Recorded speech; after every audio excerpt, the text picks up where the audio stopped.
Bonjour à tous, chères auditrices, chers auditeurs, bienvenue sur ce nouvel épisode du panier qui est filmé aujourd'hui, si vous voulez aller le voir sur YouTube. Je les poste pas toujours d'ailleurs en même temps que sur les plateformes de podcast, mais je les poste, je finis par les poster. J'ai l'immense plaisir de recevoir aujourd'hui Émile Dominck, qui est le directeur du digital et du e-commerce. Du digital au sens large. Digital ou e-commerce, à la limite, l'intitulé n'a pas forcément beaucoup d'intérêt pour moi. Non, mais ton rôle, oui. Donc, directeur du digital chez Wonderbox, qui est le numéro 1 du coffret cadeau en France et l'un des acteurs majeurs du coffret cadeau en Europe. On en parlera. C'est top parce que ça fait longtemps que je voulais enregistrer cet épisode et aborder le sujet du coffret cadeau. Et un immense merci à Benjamin Beer, qui est le fondateur de Inga que j'ai reçu sur le panier et qui fait des essuie-tout, des éponges, des serviettes démaquillantes réutilisables, lavables. Super épisode, hein. C'était à l'époque la plus grosse, le plus gros crowdfunding de Ulule au moment où il l'a fait. Épisode super intéressant, mais qui a eu une autre vie, puisque lui, il a été acteur, et il avait monté les premiers coffrets Culture University, c'est ça, qui a été racheté par Wonderbox, à une époque où toi, tu étais justement bras droit du président, c'est ça ? Du DG. Du DG, ouais. Fabrice Lépine. Ok. Et il m'a dit, tu devrais rencontrer Émile, il a des choses incroyables à raconter, et effectivement, on va s'en raconter des choses incroyables. On va parler du repeat, qui est un enjeu dans ce business où tu as des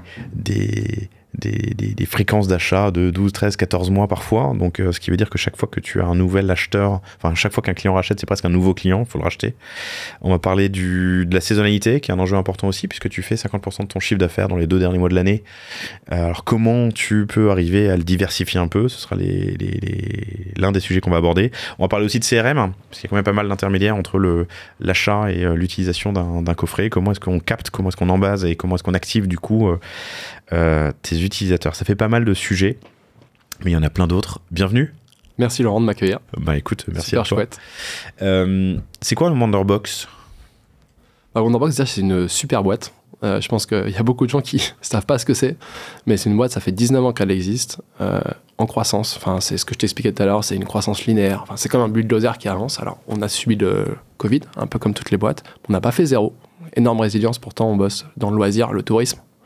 Pourtant, ça s'était arrêté. Mais j'aurais imaginé, d'ailleurs, je t'ai posé la question tout à l'heure quand on prenait un café en me disant, mais il s'est rien passé en 2020. En fait, si. Ah si, on a continué à vendre. Alors, pas en retail, c'était fermé, mais sur le online, on a continué. Sur Amazon, on a continué.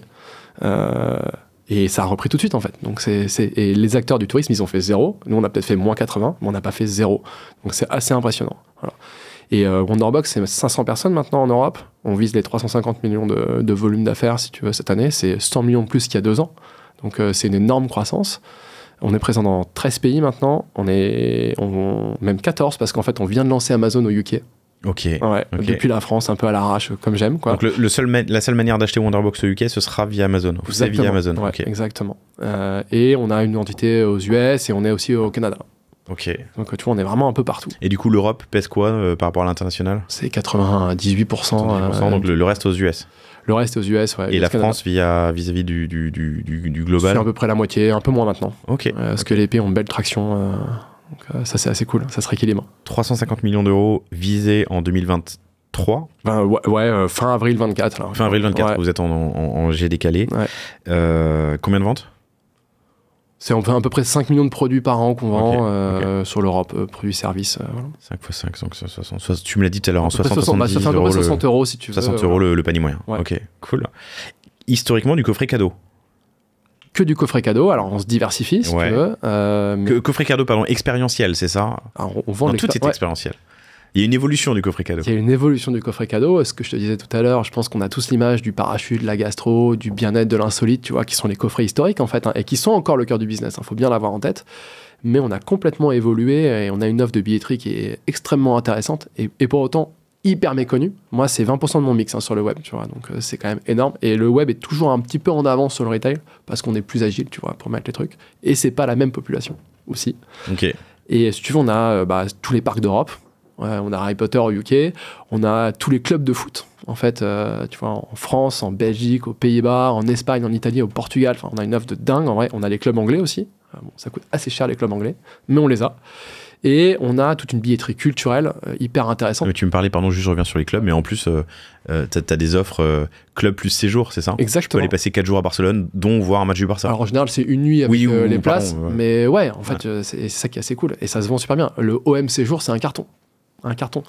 Voilà. Mais on vend aussi, tu vois, les Stadium Tour. Ça marche super bien. C'est quoi un Stadium Tour?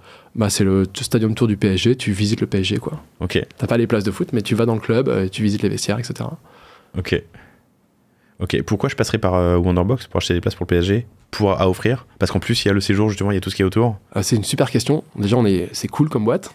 Et surtout, pour moi, la grosse force du coffret cadeau, c'est que si tu veux offrir un billet open C'est ça. qui est valable 3 ans, et tu veux pas mettre un bout de papier bon pour, tu fais comment? Tu vois? T'as un super coffret à offrir et c'est sympa. On a un tiers de confiance en plus. Donc, on a le coffret cadeau, c'est une super solution et c'est pas une solution has-been, en fait. Faut bien l'avoir en tête, quoi. Donc, une évolution avec de nouvelles offres. Tu as parlé de culture, tu as parlé de parcs d'attractions, de foot. Il y a d'autres choses qui sont en cours, qui arrivent, auxquelles on peut s'attendre. Sur la culture, je détaille juste un peu plus, parce que je fais super vite. Culture, on a tous les théâtres de Paris, pas mal de théâtres en province. Donc, et en vrai, c'est souvent, si tu prends un coffret 6 places, 10 places, c'est moins cher que billet réduc. Donc, c'est hyper intéressant. Et c'est méconnu, c'est un peu dommage. On a aussi l'Opéra de Paris. Et ce qui est assez fort avec l'Opéra de Paris, c'est que le coffret que tu vois sur le site de l'Opéra de Paris, c'est nous qui l'opérons. Ok. Et pareil pour le Puy du Fou. En marque blanche pour le. C'est marqué l'opéra. Opéra de Paris et tu peux lâcher. Voilà. Et pareil pour le Puy du Fou. Puy du Fou, on fait le coffret du Puy du Fou. Donc, et c'est super bien. Enfin, tu vois, c'est une vraie valeur. Ce qu'on sait faire, c'est un vrai savoir-faire in-house. Et on a le Roi Lion aussi, tu vois. On a Aladdin, on a pas mal de trucs. Je suis allé voir avec mes gamines et qui étaient assez incroyables. Elles ont passé, je pense, 2 heures debout sur le siège à chanter. C'était drôle. C'est fabuleux. Et là, au UK, on vient de signer les Yankees, par exemple. On a signé. Yankees au UK? Non, aux US, pardon. Aux US, on est en train de signer. On a tout Broadway. Enfin, on a vraiment des offres de ouf, en fait. Le marché américain est un marché comment par rapport au marché européen? C'est un marché de cartes cadeaux. Ok. Pour l'instant, sur carte cadeau plus que coffret, c'est ça? Ouais, c'est un énorme marché de cartes cadeaux. Le marché du loisir, il est plus difficile à craquer. Il n'y a pas d'acteurs majeurs pour l'instant. Tu vois, il y a des acteurs qui sont assez petits, mais il n'y a pas un mec qui fait 200 millions, 300 millions. Je pense que le plus gros doit faire aller 10 millions maximum, je pense. Ok. Ouais, c'est tout petit. Ok. Donc un marché à éduquer. Un marché à craquer plutôt qu'à éduquer, tu vois. Je sais pas si tu peux éduquer un marché mature. Oui, non, je comprends. Ouais. Vous avez des équipes sur place? On a une toute petite équipe sur place, ouais. Qui est basée où? À New York. À New York. Il y a des cartes cadeaux aussi. J'ai vu ça récemment. Ouais. Cartes cadeaux. On se lance, mais on se lance vite. On fait déjà des beaux chiffres. Tu vois, je pense que dans 2 ans, dans 1 an, je pense qu'on fait 100 millions de volume. Sur la carte cadeau? Ouais, sur la carte cadeau. C'est énorme. Ouais, c'est énorme. Et juste, pardon, une précision, tu l'as dit à l'instant, volume, quand on parle de 350 millions de CA cette année, c'est le déployé, c'est la somme de toutes les... Tout à fait, ouais. C'est le volume d'affaires, on va dire. Le volume d'affaires. C'est pas le chiffre d'affaires, c'est le volume. Et les cartes cadeaux, ce qui est assez fort, c'est qu'on est déjà la carte cadeau la plus distribuée en France. C'est lancé quand? Ça s'est lancé pendant le Covid, juste après le Covid, Okay. Au mois de mai, spin-off, tu vois, un truc à part, qui s'est créé à l'arrache sous l'impulsion de James, qui est un des fondateurs, hyper brillant, tu vois, on a fait, hop, c'est une belle exponentielle. Et vous êtes la première carte cadeau en France? Distribuée, la première. Distribuée. Ouais, c'est-à-dire qu'on est présent dans plus de 3000 points de vente, je pense, à peu près.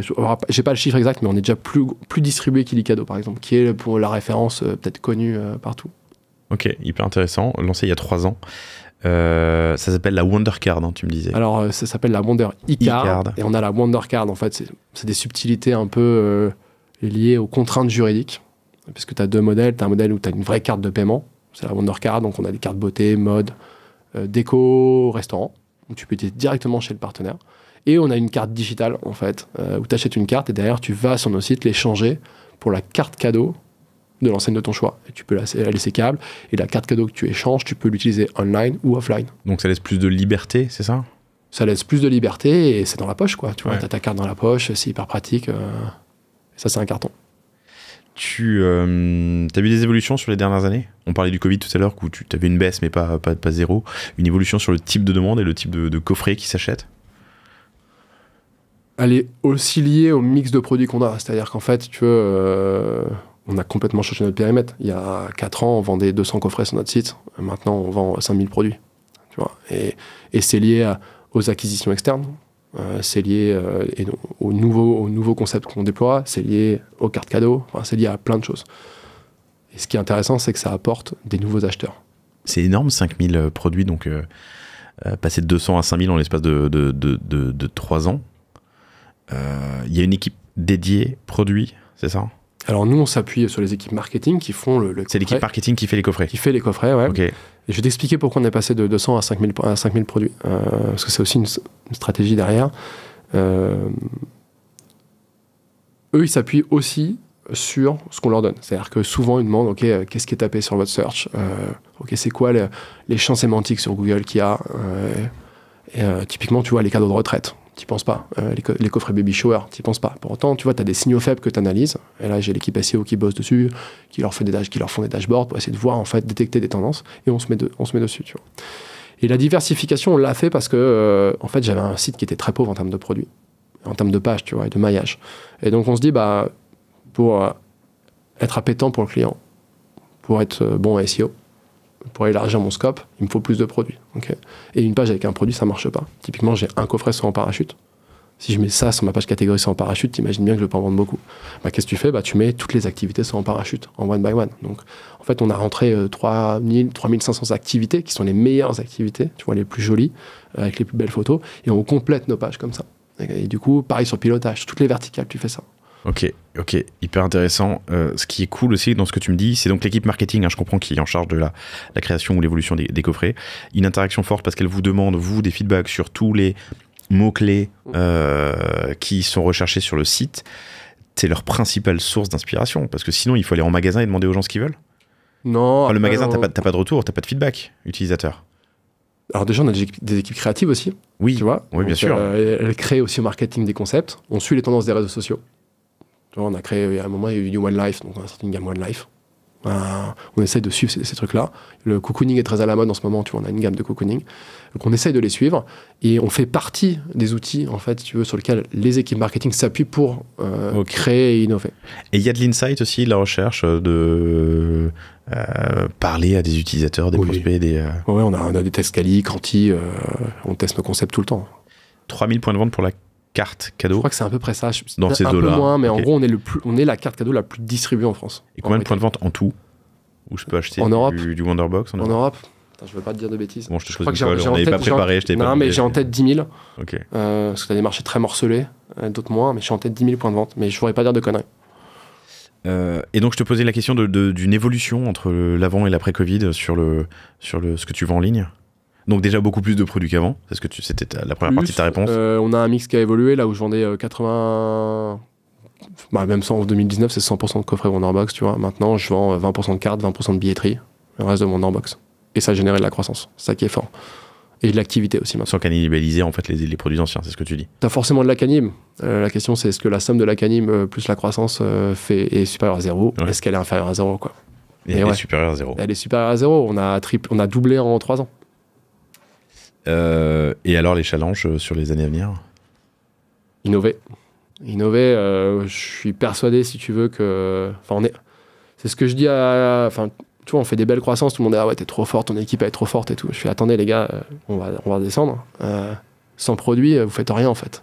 Donc il faut des bons produits. Et c'est la clé de voûte. Et c'est ce qu'on s'était dit au téléphone, tu vois. Tu vas voir le site, il est pourri en vrai. Honnêtement, je suis pas du tout best in class sur les sites web.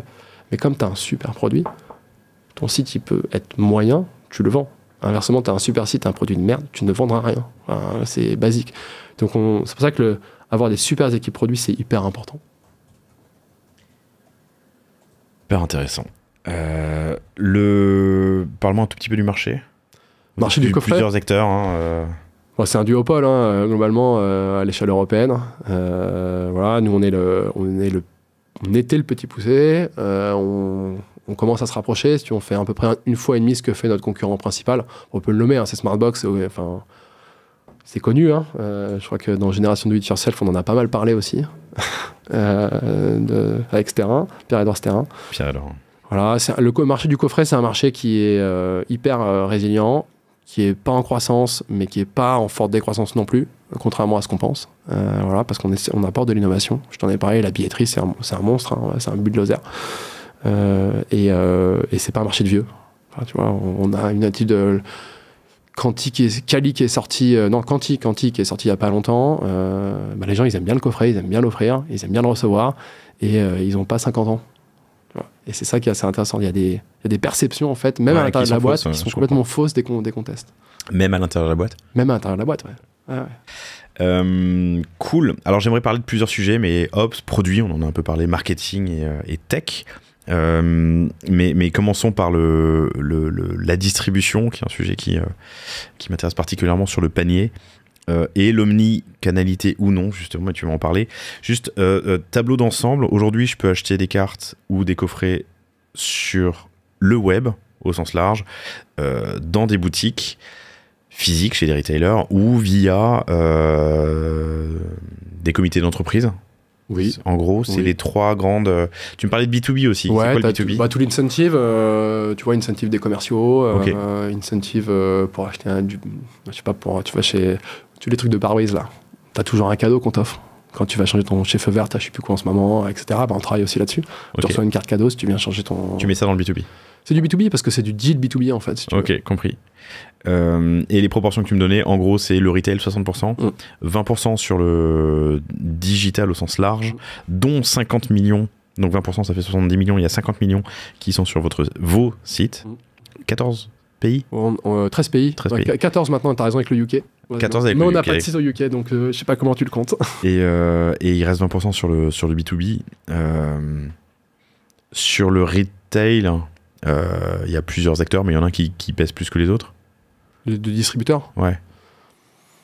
On sent que Leclerc, c'est très fort. Tu vois, en vrai, c'est une machine. Après, Fnac, c'est toujours un de nos gros distributeurs et partenaires, surtout. C'est des partenaires, hein, en fait. On a des distributeurs. Donc, c'est des deux gros mastodontes, globalement. Ok. En France. Après, le marché européen, il est différent. Il est complètement éclaté, ouais. C'est marrant parce que la question me vient en y réfléchissant, mais je le vois souvent près des caisses. Or, près des caisses, on place des achats d'impulsion. Tu parles des cartes ou des coffrets? Alors, je pense aux cartes, mais les coffrets sont plus loin, sont ailleurs. Ça dépend de la période. Okay. En fait, tout le challenge, c'est la saisonnalité, tu en as parlé en introduction. C'est-à-dire qu'en fait, la rotation de mon linéaire est pas du tout la même au mois d'août, juillet ou février que au mois de novembre, décembre. Okay. Donc, c'est tout le challenge par rapport au retailer en disant « Ouais, mais moi, je veux être là toute l'année. C'est important. Ah ouais, mais tu retournes moins, etc. Donc, je te mets dans une zone plus froide ou plus chaude. » Donc, ça, c'est les équipes commerciales qui font ça. C'est pas sur mon périmètre à moi. Mais là où on est fort dans le coffret, et je pense qu'on est fort chez Wonderbox, c'est la massification de fin d'année, tu vois. Et là, tu nous vois partout. C'est-à-dire qu'on se met dans les allées centrales, en tête de gondole, on fait des shop-in-shop, on fait des trucs, on massifie au maximum pour que tu nous vois. Pourquoi? Parce que on doit... Est-ce que tu as le réflexe, quand tu cherches un cadeau, comment tu fais? Tu as une idée, tu vois, comment tu vas décider quel cadeau t'offre? Il faut être devant, en fait, il faut être présent, tu vois, juste pour inspirer. Et c'est la même chose en retail, en offline, donc on parle de massification, de box, etc. Mais c'est la même chose en online, tu vois. Il faut que je sois, au moment où tu cherches, il faut que je sois là. C'est tout le challenge. Ok, hyper intéressant. C'est quoi la taille de l'équipe retail, wholesale, distrib? Je sais pas comment elle s'appelle chez vous. En France, je dirais... Tu te rapproches un tout petit peu du micro, pardon. En France, je dirais une cinquantaine. Ok. Voilà, après, on charge plus sur la fin d'année, nécessairement. À l'échelle européenne, je pense qu'on doit être une centaine de commerciaux, 120 commerciaux. Mais... Et vous êtes à peu près 500? On est 500, ouais. Ok, donc tu as 20% de ton staff qui gère qui sont en magasin. Les 10 000 peut-être points de vente. Ouais, c'est ça. Ok, hyper intéressant. Donc ça c'est à peu près 60% wholesale retail chez quelques retailers qui pèsent, en tout cas en France et plein en Europe, avec un enjeu de saisonnalité, du coup d'animation de ton parc qui doit être hyper intéressant. D'ailleurs, ça pourrait faire l'objet d'un épisode, tu sais, sur le panier, j'ai une série spéciale qui s'appelle Retail, où on parle que de retail et d'animation de réseau, ce genre de choses.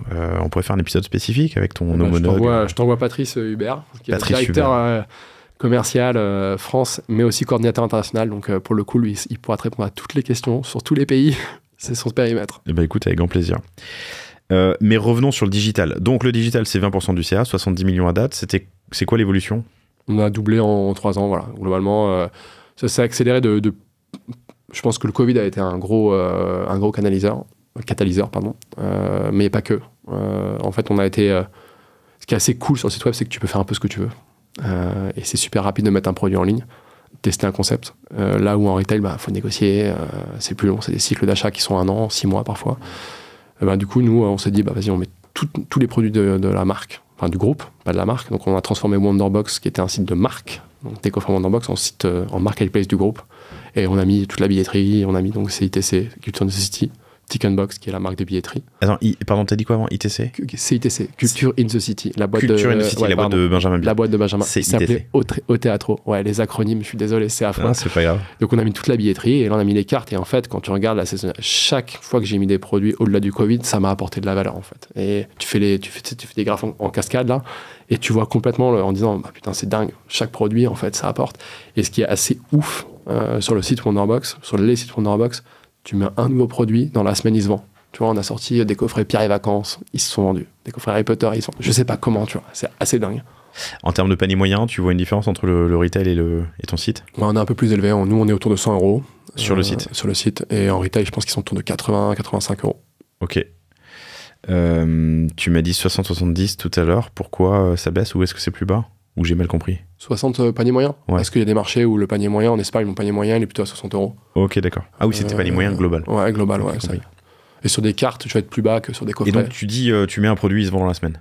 Ouais, c'est toujours, enfin, c'est assez malgré merveilleux. les 5000 rêves que tu as déjà. Ouais, c'est magique. Enfin, honnêtement, c'est assez magique. Enfin, et alors, c'est quoi le process? Tu le mets en avant? Est-ce qu'il y a une. Déjà, il passe dans nos campagnes shopping. Ok. Et donc, en fait, ça prouve qu'il y avait de la demande. Et donc, on a répondu à une demande. Et donc, comme on a un tiers de confiance, on a une belle marque. Campagnes shopping, c'est quoi une campagne shopping? C'est nos campagnes PMAX, tu vois, classiques. Oui, d'accord, pardon, shopping, Google Shopping. Ouais, Google Shopping, ouais. Et donc, ça rentre dans le flux. Et en fait, si tu veux, il y a un mec qui cherche un cadeau Harry Potter, globalement, on est les seuls à faire un coffret cadeau Harry Potter. C'est quoi le temps de création d'un produit, d'un coffret? Tu dis à ton équipe market que tu as beaucoup de recherches Harry Potter à Londres. Alors là, pour le coup, c'est des négos quand même. Ouais. C'est beaucoup plus long. Mais si j'ai le périmètre d'activité et que je veux créer un concept, tu vois, typiquement, prends le cocooning. Cocooning, c'est quoi? C'est des choix d'hôtels, c'est des choix de lieux, c'est une promesse marketing. On a le sourcing de ça. Donc finalement, c'est repackagé. Donc en théorie, parce que modulo les créations avec le studio, etc., en 4 jours, je peux le mettre en ligne. Ok, hyper intéressant. Donc ça veut dire que toi, tu fais un retour à l'équipe marketing en disant je vois une tendance, un signal faible sur cocooning dans la Loire, il y a déjà des coffrets qui existent, il faut le repackager un peu. 4 jours plus tard, tu le vends. C'est en théorie. Dans nos cycles de business, on est plutôt quand même sur des cycles annuels ou biannuels. Donc on le fait pas forcément. Okay. Tu vois, il faut différencier la théorie de la pure agilité ou de l'agilité à outrance, quoi. Ok. Mais donc tu le mets en ligne, il passe automatiquement dans tes campagnes shopping et il se vend dans les jours qui suivent. Ouais, c'est impressionnant. Enfin, pas tous, hein, mais souvent. Ouais. Sur cette agilité, quand même, j'aimerais y revenir. Donc la théorie, tu me dis, ça peut être fait en 4 jours, mais la réalité, c'est quoi? La réalité, c'est qu'on a quand même des plans produits, on essaie d'être cohérent, et que le retail fait encore 60% du business, donc on se cale quand même pas mal sur les cycles retail, et surtout on est une boîte de retail à la base. Hein. Enfin, même si les premières ventes de Wonderbox, il y a 18 ans, 19 ans, sont faites sur le web, factuellement, il y a 4 ans, c'était 90%, allez, 80-85% de la distribution. Donc on est organisé et structuré comme une boîte retail. Je reprends le digital au sens large juste pour vous dresser le tableau avec les chiffres que tu m'as donnés, hein, mais le web c'est 50 millions d'euros. Sur les 70 millions qui sont faits dans le digital, 50 millions sur le web, 13 millions sur les marketplaces. Et ça aussi, il y a une augmentation forte, baisse. Explosion. Ouais, explosion, parce que on n'était pas très bon. Et deux, les gens sont de plus en plus digitaux. Donc, tu vois, il suffit de regarder la croissance d'Amazon. À un moment donné, tu la suis, tu la captes. Et ton doublement, parce que tu m'as dit que tu es passé en gros de 10 à 20% sur le digital. La plus grosse accélération, c'est où? Le web. Le web, vos sites. Ouais, oui, le web, on privilégie toujours notre site. Et le web, il a doublé, quoi. Et puis surtout, ça fait plus 25 millions. Là où, même si j'ai fait peut-être plus 4 millions sur Amazon, qui fait quand même une belle croissance, c'est pas la même chose en termes de valeur. D'accord, non mais t'as doublé, donc t'es passé de 25 à 50 en l'espace de 3 ans. Ouais, mais t'as des bons produits, tu vois. T'as des bons produits, t'as de la demande, t'es là, c'est pas difficile en fait. Et le site est toujours le même qu'il y a 3 ans? Alors, oui et non. Tu vois, on itère tout le temps, on fait toujours plein de tests. Le look and feel est le même, tu vois, vraiment. Alors là, on est en train de le changer, on est en train de le revoir parce que ça commence à être assez vieillissant, tu vois. Mais oui, mais on a pas mal itéré quand même, en termes de features, en termes de réflexion et autres. Mais on le refond pas tous les ans, c'est impossible. Et dernière refonte, c'est quand? Grosse refonte. Ouais. Énorme, genre grosse refonte. Ouais. 2019. 2019. Ouais. Donc là, c'est encore la version de 2019 avec des évolutions. Modulo de 3 oui, trucs, bien sûr. tu vois, on a mis le mode Ouais. guest, on a fait le guest en 2020. Le mode guest, donc tu peux commander ça en... Ouais, sans clé de compte. Mais sinon, non. Pourquoi vous l'avez fait? Grosse demande? Tu sentais de la friction? Non, déjà, je pense que c'est une tendance de fond. Alors, globalement, les gens veulent plus donner leur data. Et il faut que l'achat soit le plus fluide possible. Voilà. En face, tu as Amazon, tu as ton compte, ça te prend 3 secondes d'acheter. Comment tu fais en concurrence à ça? Et le pitch était, OK, fais-moi un tunnel en 3 clics. Voilà le pitch qui m'a été donné. Et donc, le mode guest, il vient naturellement. Alors, tu perds ton CRM. Ouais, OK. Mais qu'est-ce que ça vaut? Bon, enfin, faut pas être péjoratif, mais est-ce que je préfère prendre la vente maintenant et pas avoir mon opt-in, tu vois? Ou est-ce que je préfère avoir un opt-in et perdre la vente ou diminuer mes ventes de l'instant, sachant qu'en plus j'ai un achat tous les 14 mois? Voilà, c'est quoi le trade-off, tu vois? Ouais, c'est ça qui compte aussi hein, dans l'équation. Achat tous les 14 mois. C'est ça, c'est le trade-off. Ok. Et donc vous l'avez pas enlevé, ça veut dire que... Non, on garde et on en est très content. Ok. Donc 50 millions sur le web, 13 millions sur les marketplaces. Les marketplaces, c'est qui? C'est quoi? C'est Amazon. Amazon, France, Espagne, Italie, globalement. Que vous avez lancé quand? Oh, il y a super longtemps, en vrai, mais en fait c'était au retail à la base, qui faisait des trucs parce qu'ils les avaient lancés. Chez Wonderbox, ce qui est assez cool, c'est que l'initiative, elle est valorisée, donc les gens ils font, quoi, tu vois, on se pose pas la tête, on y va, et puis après on voit comment on se réorganise, mais en général quand tu te réorganises, ça veut dire que tu as de l'attraction, donc c'est quand même un bon signe, tu vois. Et donc ça avait été lancé en local, c'était dans les équipes retail, et après, Amazon c'est quand même un Google bis, t'as quand même pas mal de bidding, t'as quand même des enjeux de SEO, et ça prend du temps en fait quand tu t'y mets vraiment dedans. Et donc, du coup, ça s'est rebasculé chez nous. Tu peux me partager quelques enseignements? Sur Amazon? Ouais. Bah, c'est cool, Positif Amazon. ou négatif? Oui, c'est cool. Non, mais en vrai, c'est cool, mais ça coûte une fortune. C'est très concurrentiel. Bah, je crois que c'est Inga, hein, je crois qu'ils ont déjà fait 1 million quasiment sur Amazon. Enfin, énorme perf. Voilà.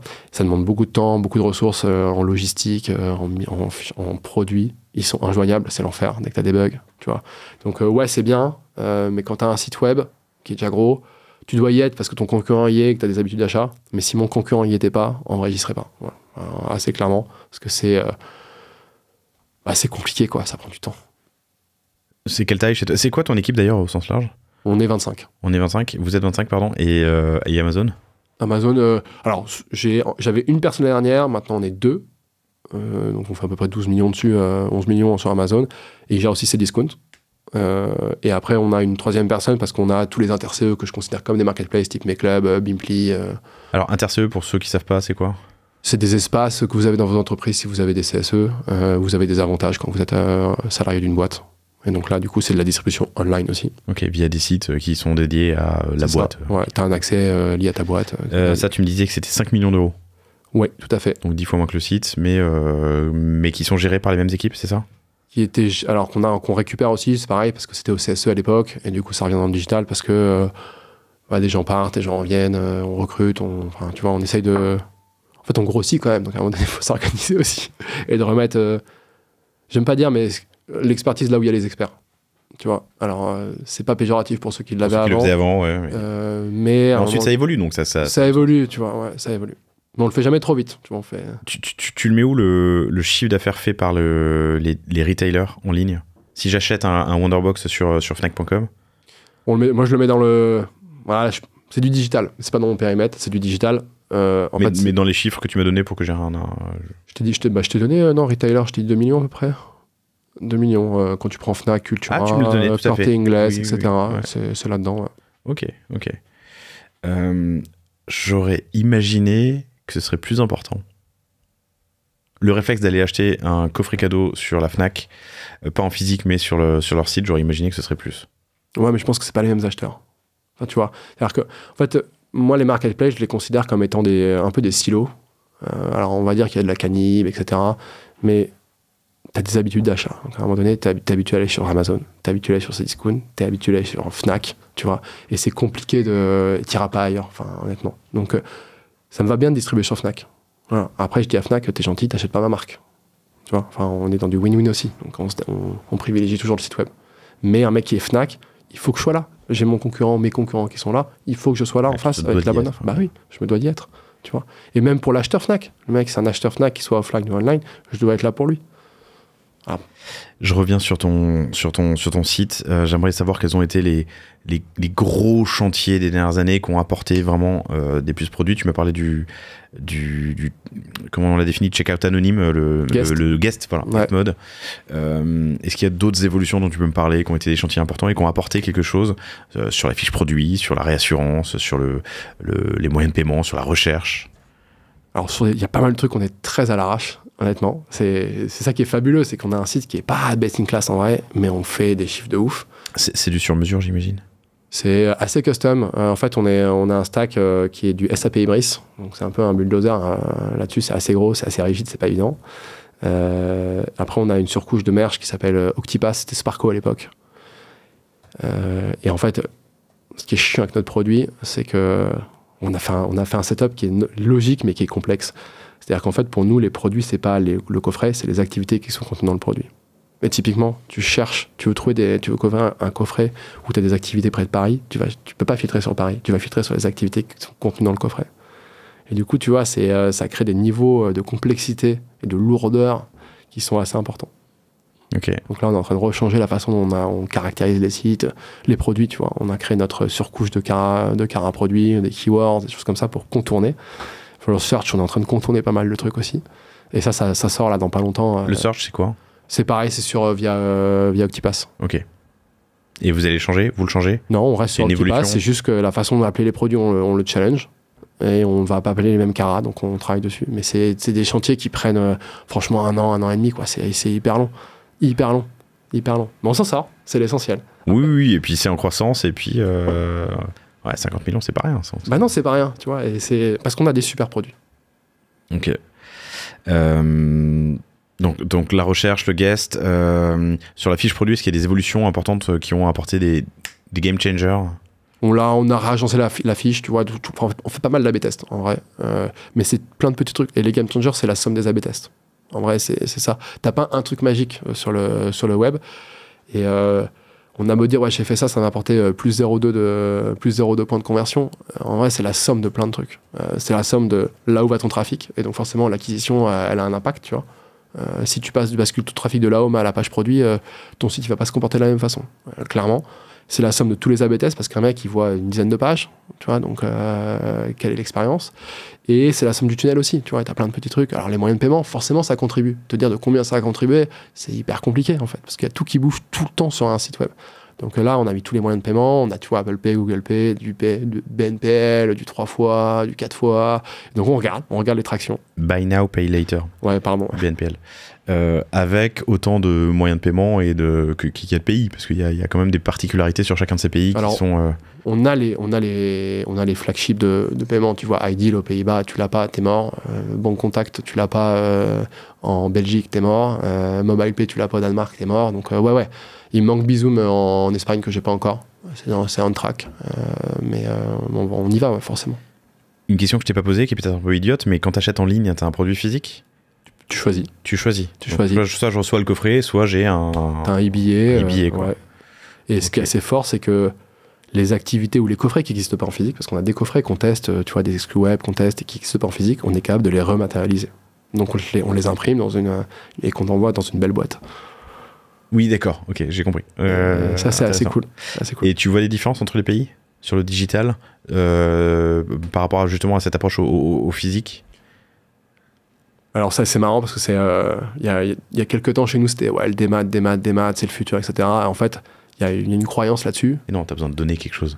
Exactement. Et en fait, mon taux de démat, il est hyper stable depuis 10 ans, en fait. Tu vois. Et c'est juste, t'as des saisonnalités où t'as plus ou moins de démat. L'été, par exemple, j'ai une démat qui monte à 40-50%. Dématérialisation, pardon, c'est évident, mais je le dis au cas où. Exactement. Alors, parfois, c'est 50 en France, c'est peut-être 55 en Belgique, tu vois. Mais c'est assez similaire, finalement. C'est assez stable. Et en revanche, à Noël, tu vois, début décembre, je pense à 7% de démat. C'est hyper faible. Tu m'as dit que tu fais à peu près la moitié de ton biz sur la France et en gros le reste sur l'Europe. On laisse l'US à part. T'as un back-office pour tout, t'as 14 back-office, non 13 back-office, t'as combien de sites? J'en ai une vingtaine. Ah oui, parce que t'as aussi En fait, on a un site par marque. Ouais. Et parce que les bénéficiaires, enfin, on n'a pas qu'un site marchand, en fait. Ça qui est marrant, c'est qu'on est un peu... on a vraiment deux côtés, quoi. C'est-à-dire qu'on a les acheteurs qui me rapportent du biz, mais ça, t'as tout le trafic bénéficiaire. Et ce trafic-là, c'est pas neutre, hein, c'est 30 à 40% du site, du trafic du site. Le bénéficiaire qui vient enregistrer son produit pour l'activer. C'est une partie qu'on n'a pas encore super bien travaillé. Je pense qu'on peut faire beaucoup mieux dans l'expérience. On est en train de travailler, là, on est en train de refaire tous les parcours, etc. Que en ligne ou En ligne. Le bénéficiaire, maintenant, il doit venir en ligne, tu vois, pour utiliser son coffret. Voilà. Ma question est que sur un site web? Parce que vous bossez sur une app aussi.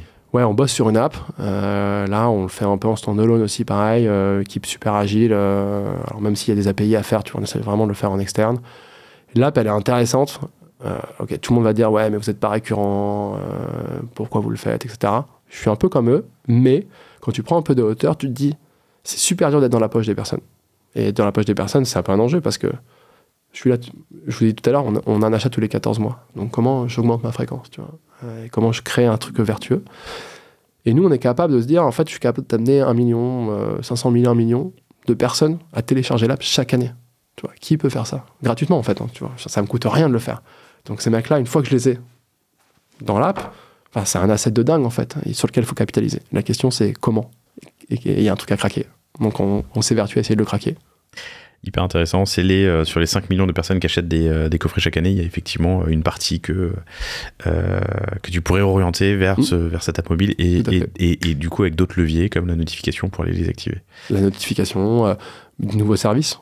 Tu vois, nous on bosse avec... on est partenaire avec Funbooker, je t'en parlais tout à l'heure, qui est une super boîte sur la réservation d'activités, de loisirs. Ils ont un peu un Weekendoo, mais la partie atelier, elle est assez faible pour l'instant. Mais ils ont un peu un quoi, pardon? Un Weekendoo. Tu vois le site web Weekendoo? Non, mais je te C'est le leader sur la réservation d'ateliers manuels. Pareil, ils ont grossi vite, etc. Avec deux O. Ouais, Weekendoo. Weekendoo. Et du coup, ils font de la résa, donc tu vois, c'est des trucs qu'on bidouille, on fait un peu des WebView et des choses comme ça, mais on bidouille, parce que j'aime bien bidouiller quand même avant d'investir trop. Et on bidouille, on pourrait très bien mettre de la résa, tu vois, et te pousser en géologue. Tiens, en fait, on a cet atelier qui est juste à côté, est-ce que tu veux y aller, quoi? Hyper intéressant, donc deux types d'utilisation du site. Tu m'as dit 1 tiers pour les bénéficiaires, 2 tiers pour les acheteurs.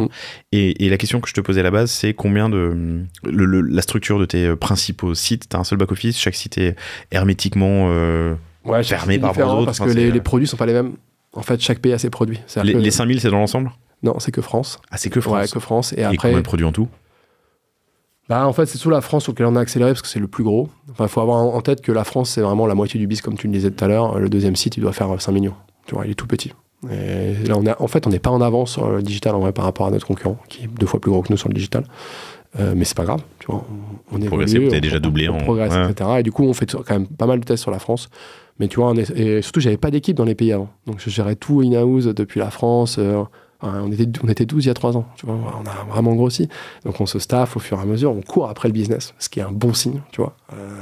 Si t'es trop staffé et que t'as pas de biz, t'es emmerdé. Si t'es en recours de ressources, ça veut dire que ça va bien. En Espagne, je dois avoir 1000 produits maintenant, en Belgique, j'en ai plutôt 500, mais on cible, on va arriver à ce niveau-là, partout. Ok, intéressant. Mais donc des sites qui sont séparés des uns des autres. Ouais, complètement séparés, donc c'est un peu chiant à faire, mais on n'a pas le choix. J'entends. Ok, intéressant. Je voudrais parler de marketing parce que le temps file. Et du coup, de tes leviers pour aller chercher des nouveaux clients ou réactiver des anciens. Mais comme je le disais ou tu me l'avais soufflé avant toi, chaque client, en fait, il faut aller l'acheter. Il faut aller l'acheter, il faut être là quand il est présent. Donc, tu fais la moitié du biz sur 2 mois, c'est-à-dire que sur les 10 mois restants, tu fais 50. Donc en gros, globalement, tu as 4-5% par mois, quoi, modulo mai-juin qui est un peu plus gros. Et du coup, c'est facile d'être là à Noël, parce que tu pousses comme un bourrin, tu fais du haut de funnel avec du CPM pas cher, t'arroses, tu vois. tu crées de l'intention d'achat en fait. Hein.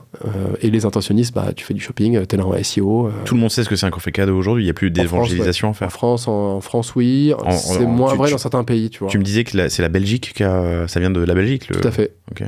Ouais, c'est le marché où la pénétration du coffret cadeau est la plus forte, historiquement. Donc, en Europe occidentale, on sait ce que c'est ? On sait ce que c'est. Aux US, on sait pas. Donc, on tâtonne. Tu vois, on cherche. Est-ce qu'il faut l'appeler Experience Gift Card, par exemple Experience Gift. Le mot box, il n'existe pas, en fait, aux US. Il n'y a pas de volume, quoi. Voilà, tout simplement. Mais donc, je reviens à ce que tu me disais. Haut de funnel, en fin d'année, donc tu bastonnes. On essaye de bastonner, donc là... Et t'as pas besoin de vendre le concept de coffret cadeau, il faut donner des idées. Ouais, il faut donner des idées, trouver les bonnes gammes, tu vois, donc on essaye de vachement diversifier nos créas. Qu'est-ce qu'on pousse parce que si je te pousse qu'un produit sur tous mes réseaux, ça va pas forcément marcher, quoi. Et ton enjeu, ta directive ou ta direction, c'est d'amener vers le site ou d'amener en boutique ? Non, vers le site. Enfin, de toute façon... Même si j'en apporte, tu vois, en magasin, c'est pas grave. Je crois que j'avais regardé... Non, je l'avais pas fait dans l'autre sens. Ce que j'avais mesuré, moi, c'est le nombre de personnes qui étaient allées en magasin avant d'acheter sur le site. C'est genre 10%. Même pas, c'est tout petit, quoi. C'est vraiment faible. Moi, je crois assez peu à... Comme on n'a pas nos magasins, pour moi, c'est pas les mêmes clients. Et regarde les typologies des gens qui vont en GSA ou en GSS. C'est pas les mêmes que les acheteurs online, tu vois. Mais pour autant, c'est synergique. Donc, à la limite, si j'envoie des gens en magasin, c'est pas grave. De toute façon, ça rentre dans la même escarcelle. Mais je préfère les emmener sur le site. L'achat, il est immédiat. On a des bons services. On a toute la gamme. Enfin, tu vois. En vrai, le site web de Wonderbox, c'est là où tu trouveras tous les produits. Voilà. Parce que j'ai un linéaire infini. C'est quand même fabuleux, ça. En retail, je peux te dire qu'ils aimeraient bien avoir des linéaires infinis. Des linéaires infinis, ouais. Ah ouais, c'est génial, le web. Mettre des linéaires, c'est cher. Exactement. Donc, tes canaux et tes leviers, c'est du CPM fin d'année. Ouais, alors on change chaque année de stratégie, tu vois, parce que comme les réseaux... Alors la stratégie de cette fin d'année, parce que l'épisode va sortir, on enregistre le 12 octobre, chers auditeurs, chères auditrices, il sort en pleine période, il sort en milieu, fin novembre je crois. Bah là on va chercher, on faisait pas mal de YouTube et de Facebook, on désinvestit un peu, et on va aller chercher du Pinterest et du Snap. Ok.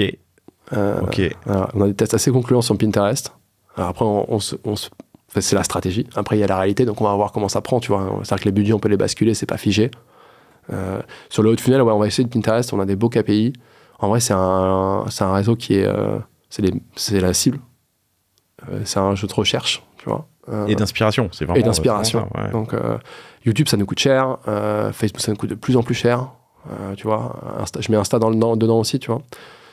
Et la créa pour créer de la différence sur un YouTube ou sur un Facebook, je trouve qu'elle est de plus en plus dure. Tu vois, le scroll stopper à faire, il est de plus en plus dur. T'en as tellement de trucs, c'est assez difficile maintenant. Ça demande beaucoup, beaucoup de contenu tout le temps. Vous avez une usine à contenu en interne, comment vous faites ? On a un studio en interne qui est top. On n'est pas encore hyper agile. Donc parfois on repasse, on se dépatouille. Mais il y a un moment donné, l'escalade du contenu, si tu veux, faut l'arrêter, quoi, parce que c'est pas rentable. Enfin, je pense qu'on est tous pareil, les commerçants, c'est un enfer. Donc tu désinvestis Meta et YouTube. Enfin, tu réduis pour accélérer sur Pinterest et Snap. Snap, ouais, c'est intéressant. Vas-y, le CPM, il est super pas cher. Donc ça fait 2 ans qu'on en fait, t'as plein d'impressions. Et alors si tu me demandes mon ROI là-dessus, c'est compliqué parce que on sait que c'est impossible d'avoir. Enfin, moi, j'ai jamais trouvé la solution pour craquer vraiment l'attribution. Et c'est de plus en plus compliqué de la craquer, tu vois. Donc, non, mais on la craquera jamais. On la craquera jamais. Voilà, bah non. Du coup, nous, on est très empirique. Vraiment, on fait des tests. Cette année, j'ai fait 15 points. Qu'est-ce que ça a donné au global, tu vois. Tiens, si on descend à 10, il se passe quoi? L'investissement en réseaux sociaux, il se passe quoi? Ah, tiens, si on monte à 20, il se passe quoi, tu vois. Et on essaie de voir, on teste, on fait un peu des recettes de cuisine, tu vois. Et on est très artisanal là-dessus, mais pour l'instant, je trouve que c'est pas mal. Donc, on continue. Et j'ai jamais trouvé un outil d'attribution qui soit assez fin encore. Alors, je pense qu'il y en a pas mal qui vont hurler que je dise ça, pour piloter mon acquisition. Parce qu'en fait, je valorise vachement le post-view. Et le post-view, il n'y en a pas beaucoup qui le remontent correctement. Et pour autant, une view, ça contribue, c'est une touche en fait, hein, dans ton parcours de conversion. Et il contribue, quoi. Et si je faisais que du post-click, j'arrête tous les réseaux sociaux, quoi. Enfin, c'est clair et net. Hyper intéressant. Un peu moins de YouTube, un peu moins de Meta, plus de Pinterest, plus de Snap. Ouais. J'aurais pas imaginé ton acheteur sur Snap, mais... Bah, en fait, on a plein de produits différents. Ce que je t'expliquais tout à l'heure, on a des produits... Ça qui est cool, c'est que comme j'ai plein de produits, j'ai élargi mon audience. C'est pour ça que j'ai fait de la croissance aussi, tu vois. Et bah, du coup, maintenant, la question, c'est quel produit on pousse sur quelle audience. Sachant qu'en plus, le bénéficiaire n'est pas l'acheteur. Donc, tu vois, typiquement, tu te dis, ouais, le stade de foot, tu vas dire, je vais prendre les footballeurs, je vais les targeter et tout sur Facebook. Bah non, c'est pas le footballeur. C'est justement la personne qui connaît rien au foot, je pense, mais qui vit avec un footballeur. Bah ouais, mais comment tu les targetes? Je comprends l'enjeu. Je comprends l'enjeu, ok. C'est un TikTok, vous avez testé? TikTok, on en a en communauté, on commence à en faire. J'ai pas vu encore du use case qui a, à part sur le parfum et la mode ou du haut de gamme, du luxe, j'ai pas encore vu de boîte craquer le modèle en termes de contrib. Et le contenu, il est quand même assez différent. Donc, pour l'instant, on y va pas modéré. Parce que si pour faire une créa de merde, ça sert à rien, en fait. Et je pense que c'est le réseau où la créa est la plus différente de tous les autres réseaux. Et il faut vraiment qu'elle respecte les codes. Et elle doit respecter les codes. Sinon, Voilà. Est-ce que ces codes sont les codes de la marque? Et donc, à petits pas. Ok, compris. À petits pas sur TikTok, beaucoup de Snap, beaucoup de Pinterest, ralentissement sur YouTube, Meta. Enfin, pardon, j'ai plein de questions qui me viennent, mais vous faites il y a de la remise? À la base, c'est déjà une offre un peu exceptionnelle, on va dire, mais est-ce que vous utilisez l'outil de la... Alors, on le fait Black Friday, tu vois, on va le faire. Voilà, mais c'est pas... Il n'y a pas de raison de faire de la promo, si tu veux. Enfin, tu vois, on fait 50% de bise en... Pourquoi je ferais de la promo sur un produit comme ça, déjà, tu vois, enfin, fondamentalement. Je sais que le matelas, ce que j'écoutais dans un de tes podcasts, 70% des ventes de la literie, c'est en promo. Mais ça n'a pas de sens, en fait. Ça devient lunaire. C'est-à-dire que ton produit, il a un prix qui est faux, tu vois. Enfin, nous, notre produit, il est au juste prix, tu vois. Et d'ailleurs, il est même pas assez cher. C'est-à-dire que le coffret insolite à 69,90, il n'a pas augmenté depuis 15 ans. Tu vois, enfin, et ça nous pose des problèmes maintenant. Mais il n'a pas augmenté, tu vois. On a un produit, je pense qu'on doit être un des seuls produits dont le prix n'a pas augmenté là sur les 2 dernières années, quoi. Enfin, et même sur les 15 dernières années, en fait. L'épisode auquel tu fais référence, c'est le numéro 224, chères auditrices, chers auditeurs, avec Antoine Bonnet de Emma, qui fait près d'1 milliard d'euros sur du matelas. Emma, c'est E2MA, c'est les matelas. Boîte allemande. Ouais, il y avait plein d'apprentissages intéressants. Ah, il était top. Et sur la promo, si tu veux, moi j'ai aussi une distribution que je contrôle pas, qui sont les distributeurs. T'imagines bien que si je fais 20% sur mon site et que Fnac l'a pas, Leclerc l'a pas. Ils font pas être contents. Bah non, mais c'est normal en fait, tu vois. Ouais. Et la promo, je trouve que ça dévalorise le produit. Donc pas de promo. Peu de promo, pardon. De l'influence? Influence, ouais, on a une équipe très petite. On a genre une personne, mais qui fait des trucs super, qui s'appelle Julie Charlotte et qui est vraiment bien. Et on croit, tu vois, au fur et à mesure, par itération, mais on y va tranquillement. Quel type d'opération? Pas mal de partenariats avec des influenceurs. On essaye. Pour le moment, le ROI est là, mais c'est pas énormissime. Mais on continue, tu vois, je trouve ça bien. Et après, on anime nos réseaux sociaux, et ça, c'est important. Et tu demandais tout à l'heure la saisonnalité, comment tu gères et tout. Et en fait, moi, j'ai une conviction, c'est que même s'il n'y a pas d'achat, tu dois être là toute l'année, top of mind, tu vois, juste pour lui dire, tiens, j'ai des trucs cool, etc. Parce que le mec, quand il va devoir acheter, la personne, quand elle va devoir acheter, parce que sinon après, on va me dire que je suis macho, mais ce qui n'est pas le cas, l'homme ou la femme, et pourtant c'est en plus un acheteur très féminin, une acheteuse très féminine qu'on a, quand elle va avoir l'idée, elle va se dire, ah tiens, je l'ai vu il n'y a pas longtemps, en fait, c'est peut-être une bonne idée cadeau pour un tel ou un tel. Et donc les réseaux sociaux participent à cette présence à l'année, comme mon CRM d'ailleurs. Ouais, top of mind. Top of mind, et donc typiquement, tu vois, sur mon CRM ou sur les réseaux sociaux, je pense qu'il ne faut pas mesurer le CA direct généré. Tu peux pas le faire. Tu vois, le CRM, si je regarde le chaque chiffre d'affaires de ma newsletter, j'arrête. En revanche, je regarde les taux d'ouverture, je regarde les taux d'engagement, tu vois, les taux de clics. Ça m'intéresse. Et quand j'ai des taux d'ouverture à 30, tu vois, je me dis, bah en fait, ça a intéressé. Donc, c'est un acheteur potentiel que je travaille, en fait, tu vois, et qui va revenir. Et qui reviendra certainement en novembre-décembre. Et je pourrais pas forcément le mesurer, tu vois, on peut faire des analyses et tout, mais je sais que j'étais dans sa tête tout au long de l'année. Et ça, c'est cool. Ok, hyper intéressant. C'est quoi ton budget paid? Trop. C'est à peu près 15% de... 7,5 millions à l'année? Ouais, c'est trop, ouais, c'est trop. Et c'est de plus en plus cher, donc c'est l'enfer. C'est l'enfer. Ça coûte... Même mon CPC Marc, il a pris x2. Si tu veux. À un moment donné, tu te dis, il y a un problème, quoi. Ton CPC Marc a pris x2. Ouais. Alors pour le commun des mortels? Bah, le CPC Marc, c'est juste acheter ton nom sur de m'acheter Google, au Wonderbox, quoi. Et pourtant, mon concurrent l'achète pas. Non. C'est juste que... Google, je sais pas ce qu'ils ont fait. On sait ce qu'ils ont fait, en fait. Ils le disent pas, mais on sait ce qu'ils ont fait, tu vois. Et ça coûte. Quand je lisais il y a pas longtemps que les CPC, ils avaient, genre, en 5 ans, ils avaient doublé, à peu près en moyenne. C'est monstrueux. Et pour autant, on va pas me dire que c'est que la concurrence, tu vois. Donc ça commence à être compliqué de rentabiliser le paid. Donc là, du coup, on a monté une équipe SEO en interne, là. 4 personnes pour tout le groupe, ce qui n'est pas beaucoup, hein, parce qu'on parle en moyenne quand même 2 millions de visiteurs uniques sur l'échelle du groupe par mois. Donc 4 personnes qui font du SEO pour celle-là, c'est pas beaucoup. Non, 2 millions de visiteurs uniques. Listés sur l'année. Hein. Ouais, acheteurs et bénéficiaires. Ouais. Listés sur l'année. Listés sur l'année. Bénéficiaire, t'as pas besoin de faire du SEO pour lui? Non, j'ai pas besoin, donc on parle un peu moins si tu veux. Mais sur l'acheteur, j'ai besoin, surtout que j'ai élargi mon champ produit. À partir du moment où j'ai élargi mon champ produit, il faut que je travaille ma long tail, il faut donc que je travaille mes verticales qui sont plus niches. Et là, c'est du ChatGPT, on parlait d'IA, tu vois, eux, ils y vont comme des porcs sur ChatGPT. Et c'est bien. Alors après, nos tests montrent quand même que il y a moins de considération des SERP pour le texte généré par ChatGPT et retravaillé. Hein, tu vois, on le passe dans plusieurs trucs. Il y a moins de considération. Ça, tu le constates? Chez nous, on l'a constaté, ouais. Vas-y, dis-moi en plus. Bah, c'est moins considéré, tu vois, on a fait des tests avec du contenu généré nous-mêmes ou du contenu via ChatGPT, retravaillé en plus, et ça remonte dans les SERP, mais ça remonte moins fort. Mais c'est normal, en fait, tu vois, enfin, ce serait trop facile. Non, mais c'est pas une mauvaise chose. Alors, non, c'est pas une mauvaise chose. Chères auditrices, chers auditeurs, on est mi-octobre, pardon, et j'ai enregistré la semaine dernière plusieurs épisodes dans le cadre du One-to-One Biarritz sur l'expérience client, qui parlait de data, d'IA, de CRM, et j'ai fait 4 petits épisodes de 15 minutes, 20 minutes sur l'IA, et notamment un avec Fabien, je vais te l'utiliser, Aufrechter, qui est le VP Web3 chez Vivendi. Et on parlait en gros des grandes tendances d'avenir. On a parlé crypto, métaverse, NFT et IA. On a même parlé d'ailleurs d'immortalité as a service, c'était assez fun. Mais en gros, il me disait il m'expliquait qu'on aura bientôt très certainement comme un filigrane sur une image, une signature pour dire qu'un contenu est réel ou pas. On est en train c'est déjà le cas, comme c'est le cas d'ailleurs de NFT pour les news, et ce qui sort d'une salle de rédaction et estampillé, c'est invisible pour nous, mais estampillé quelque part, et on sait que c'est une vraie news. Et du coup, je suis pas étonné de ce que tu me dis d'un côté, et Google est pas complètement con.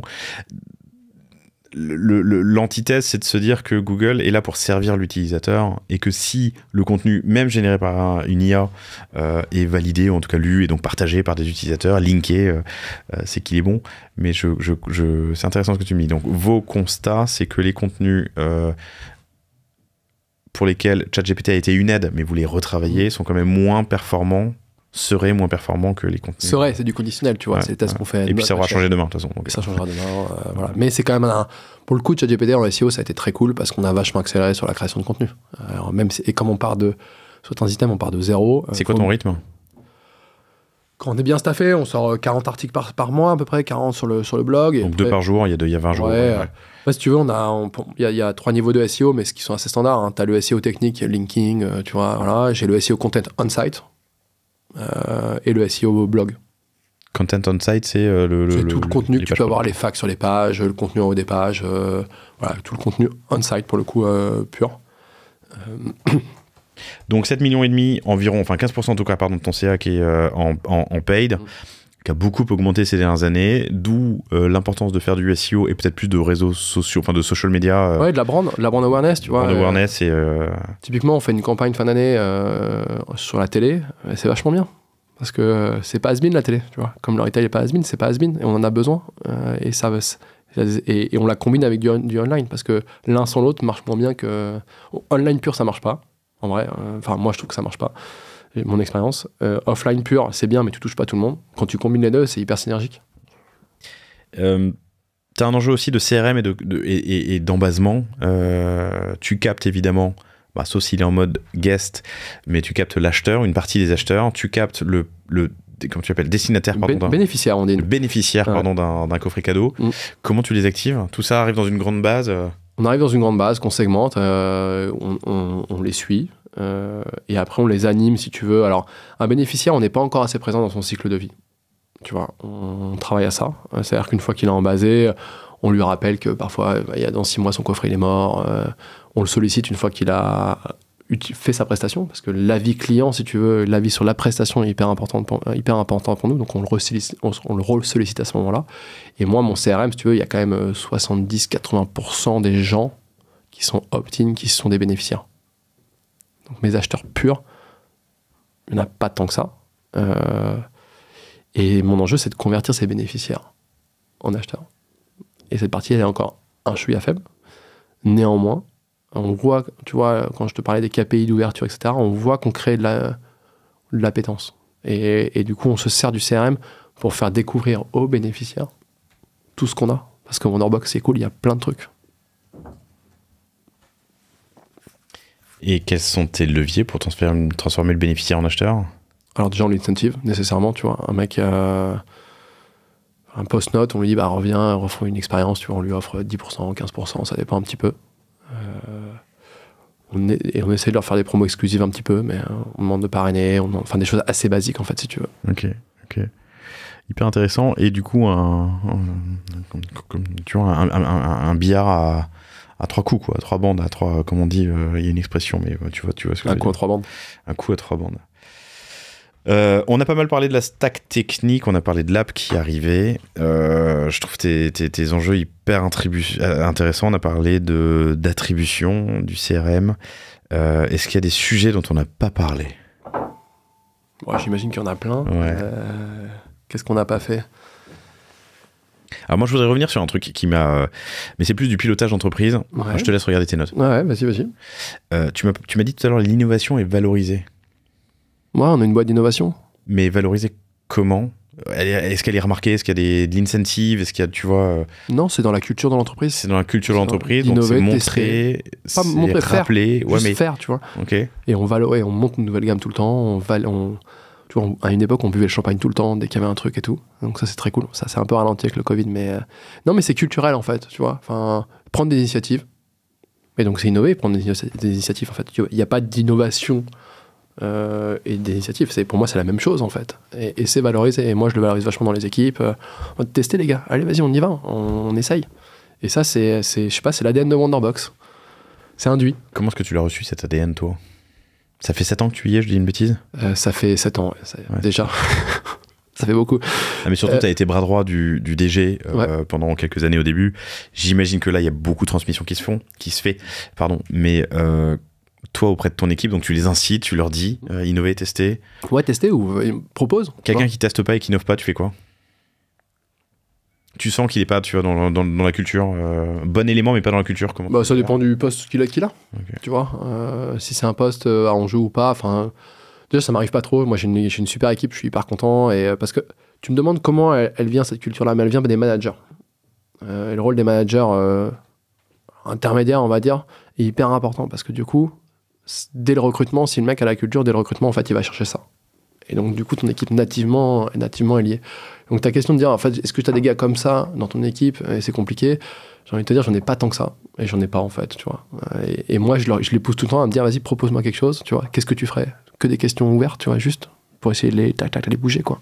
Ça, c'est un collaborateur. Et dans le process de recrutement, comment tu testes ce côté très self-starter, entrepreneurial, tu sais Pas forcément entrepreneurial, c'est juste... mais une prise d'initiative, en tout cas. Prise d'initiative, sors-toi les doigts, fais des trucs, quoi. Comment tu le testes lors d'un entretien? C'est hyper dur. Ouais. Tu regardes un peu ce qu'il a fait, tu poses des questions, tu vois, tu ferais quoi dans cette situation-là? On m'a soufflé une question il n'y a pas longtemps que je trouve assez cool. C'est, si t'es chez nous, ce serait quoi ta journée type? Alors, qu'est-ce que tu fais en arrivant? Et tu dis, et là, t'écoutes le mec, et tu dis, ok, intéressant. Et tu vois, le mec te dit, bah, moi, je vais prendre un café. Bon, ça arrive pas, mais en gros, ou le mec te dit, bah, moi, je check les chiffres. Ok, tu sais que le mec, il est data, tu vois. Moi, je vais discuter avec un tel. Tiens, il est ouvert, le mec. Il cherche, il veut peut-être se mettre à jour. Tu vois, il y a plein de petits signaux faibles à aller chercher, mais c'est hyper dur. Qu'est-ce que tu ferais? C'est quoi ta journée? Ton premier jour chez nous, qu'est-ce que tu fais? Moi, je suis très chiffre, ouais. Ok. Non, mais intéressant comme question d'entretien. D'autres questions que tu aimes bien poser en entretien? Ouais, moi, en fait, l'entretien, c'est... je le découpe il peut durer un quart d'heure comme une heure. Quand il dure un quart d'heure, c'est pas bon signe. Mais t'as déjà arrêté un entretien au bout d'un quart d'heure? Ouais, ça m'arrive. Ça m'arrive parce qu'en fait, si tu veux, moi, ce qui m'intéresse dans l'entretien, c'est ok, parle-moi 2 minutes de toi, on se présente tous les deux en 2 minutes. Le mec, est-ce qu'il est concis et ce qu'il va me dire, il est intéressant. Ensuite, je vais dire, en fait, tu cherches quoi, t'en es où, tu vois, pour voir la motivation. Et après, t'as des questions. Et là, c'est le truc qui kill, quoi, en fait, parce qu'il y a des mecs qui n'ont pas de questions. Tu fais, bon, ok. Il y a des mecs qui ont des questions, tu te dis, ok, elles sont sur quoi les questions? Ouais, est-ce qu'elles sont pertinentes? Est-ce qu'il s'est posé des questions? Est-ce qu'il est pas vif, mais est-ce que ça l'intéresse, tu vois? Et après, tu dis, qu'est-ce que tu as compris de la mission? On va voir s'il a bien compris le poste, et surtout si le poste correspond à ce qu'il aspire. Parce qu'en fait, la façon dont il va le décrire, c'est aussi ce qu'il cherche, tu vois. Et de là, tu dis, je continue pas. Et si tu continues, là, c'est cool, parce que ça devient un échange vraiment qualitatif. Et là, ça dure. Mais parfois, au bout d'un quart d'heure, le mec, il a pas de questions. La description du poste, elle est pas forcément ce que tu as toi. Alors, peut-être que tu l'as mal écrit, mais il a pas forcément posé des questions aussi pour mieux la décrire. T'arrêtes, quoi. C'est marrant, j'en parlais avec des collaborateurs et des managers chez nous là récemment. Moi, j'ai jamais arrêté un entretien au bout d'un quart d'heure. Mais il m'est déjà arrivé, au bout de 2 minutes, de me dire c'est pas le bon. Alors, je vais pas rester 1 heure non plus avec le candidat, mais l'entretien que t'arrêtes au bout de 10 minutes en disant c'est pas un fit. Et il n'y a pas que des bons et des mauvais candidats. Non. Il y a parfois pas de fit, c'est tout, ça collera pas. Mais j'ai quand même jamais fait ça. Ok, il y en a qui peuvent le voir comme étant quelque chose de pas bien. Non, mais je pense que c'est win-win pour tout le monde. Je respecte. Tu vois, c'est win-win et on part bons amis, mais juste ça fit pas, quoi. Écoute, ça va pas le faire pour telle et telle raison. Gagnons les 45 minutes qui nous restent. C'est ça, et parfois un entretien qui doit durer 1 heure, il dure 2 heures, parce que c'est trop cool. Et tu dis, en fait, super fit, on y va. Émile, c'était passionnant. Ça fait longtemps que je voulais aborder ce sujet. Il y a... Qu'est-ce que je te souhaite pour 2024, du coup? Donc 2023, vous finissez, vous clôturez en avril. Ouais. Ok, donc on est fin avril. Fin avril. Tu sauras, elle s'arrête quand la saison pour toi? En fait, tu veux, t'as le Black Friday qui va arriver. Donc déjà, on va avoir l'attraction. Et le 10 décembre, tu vois si t'es aligné ou pas. Clairement, tu vois si ça prend ou ça prend pas. La saison, elle se finit, sauf l'Espagne, parce que t'as le Reyes qui a un gros temps, la fête des rois, qui est plus gros que Noël, qui est le 6, premier dimanche de janvier, je crois. Donc c'est ou le 6 janvier. Ouais, quand on tire les rois, la galette. Ouais, ça s'appelle Reyes, tout simplement. Okay. C'est un gros temps fort, plus gros que Noël. Sinon, en gros, franchement, le 22-23 décembre, c'est fini, quoi. Okay. Ouais, t'as encore des mecs... c'est super drôle, d'ailleurs. Je regarde sur Google Analytics mes ventes, tu vois. En général, le 24 décembre jusqu'à midi, t'as un pic. Et après, t'as un énorme drop. Mais genre énorme. Tu te dis, il y en a vraiment qui sont à la rue. C'est drôle. C'est trop drôle à y voir. Bon, qu'est-ce que je te souhaite pour 2024, alors? Faut passer à 80 millions, 90 millions, quoi. Continuer à grossir. Ouais, surtout à la boîte, parce qu'en fait, tu vois, le digital, il n'existe pas sans le reste. Et c'est hyper important d'avoir... Moi, je trouve que c'est important d'avoir en tête que tous les canaux sont complémentaires et le retail n'est pas mort. Le digital, c'est pas l'avenir. Non, les deux vont ensemble, tu vois. C'est quoi la croissance de la boîte versus la croissance du digital? Donc toi, tu m'as dit que tu as doublé en 3 ans. Ouais, nous, on a fait... C'était un peu plus lent. Ta croissance est plus rapide que la croissance de la boîte. Oui, mais je partais de plus loin. On était une boîte retail first, donc c'est facile de faire la croissance quand tu pars de loin. Là, le challenge, c'est d'arriver à faire de la croissance sur un truc où on a fait beaucoup de croissance. Donc comment tu continues à faire beaucoup de croissance? Et là, ça, c'est un vrai enjeu. Okay. Dans le contexte actuel. Émile, merci infiniment. Vous pouvez continuer la conversation avec Émile si vous le souhaitez, chères auditrices, chers auditeurs, sur LinkedIn, Émile Doumenc, D-O-U-M-E-N-C. Et évidemment, allez faire un tour sur wonderbox.fr pour vos... Comme dit, ça sort fin novembre, début décembre, je sais plus, mais si vous manquez d'idées pour les fêtes de fin d'année. Il y a plein de cadeaux de Noël. Alors franchement, si vous ne trouvez pas votre idée cadeau sur Wonderbox, vous m'écrivez un LinkedIn, parce que là, on a tout en termes d'expérience. Voilà. Cool, merci beaucoup. Merci Laurent, c'était hyper intéressant, puis j'espère que tes auditeurs apprendront des trucs. J'en suis certain. Merci à toi et merci à vous toutes et tous pour votre fidélité et je vous dis à très bientôt. Salut.